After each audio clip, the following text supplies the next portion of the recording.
Front end developer interview క్వెషన్స్‌లో ఒక tricky question అనమాట ఇది. వేరియబుల్ అంటే మనం తీసుకునే జావాస్క్రిప్ట్ వేరియబుల్ యొక్క నేమ్ గురించి సంబంధించిన మనకి ఒక క్వెషన్ అనేది ఉంటుందనమాట.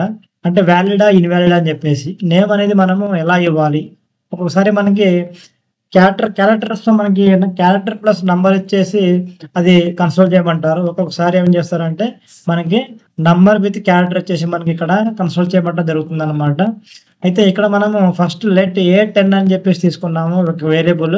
దీంట్లో మనము ఒక స్ట్రింగ్ తీసుకున్నాము. ఈ యొక్క A10ని మనము కన్సోల్ చేసినట్టయితే మనకి ఏమొస్తుంది ఇక్కడ చూసినట్టయితే మనకి ఇక్కడ స్ట్రింగ్ అనేది SST క్లాస్ అనే స్ట్రింగ్ అనేది మనకి రిటర్న్ కన్సోల్‌లో రిటర్న్ అయిపోయింది. రావడం జరిగింది.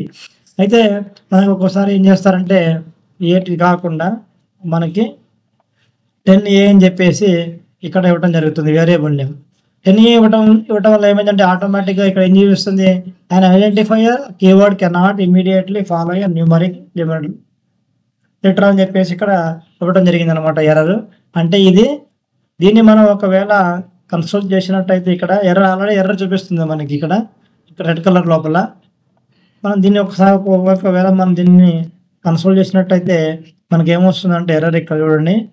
ఇన్‌వాలిడ్ ఆర్ అన్‌ఎక్స్‌పెక్టెడ్ టోకెన్ అని చెప్పేసి వచ్చింది. సింటాక్స్ ఎర్రర్ అని చెప్పి వచ్చిందనమాట. అంటే మనము జావాస్క్రిప్ట్ లోపల మనము వేరియబుల్స్‌ని డిఫైన్ చేసేటప్పుడు నంబర్‌తో స్టార్టింగ్ నంబర్‌తో ఎటువంటి నంబర్‌ని గాని మనము వాడకూడదు. నంబర్‌తో మనము ఒక వేరియబుల్‌ని డిఫైన్ చేసినట్టయితే అది ఇన్‌వాలిడ్‌గా తీసుకుంటుంది. అది సింటాక్స్ ఎర్రర్‌గా జావాస్క్రిప్ట్ అనేది మనకి ఒక ఎర్రర్‌ని త్రో చేస్తుందనమాట. అందుకని చెప్పేసి మనకి ఇక్కడ ఎర్రర్ అనేది రావటం జరుగుతుంది. మనము ఎప్పుడైనా సరే వేరియబుల్స్‌ని క్యారెక్టర్స్ అంటే డిజిటల్ క్యారెక్టర్స్‌తోనే ఏ టు జెడ్ ఏబీసీడీ క్యారెక్టర్స్‌తో గాని, అండర్‌స్కోర్‌తో గాని ఇలాగ మనము వీటితోనే మనము ఒక వేరియబుల్‌ని డిఫైన్ చేయవలసి ఉంటుంది.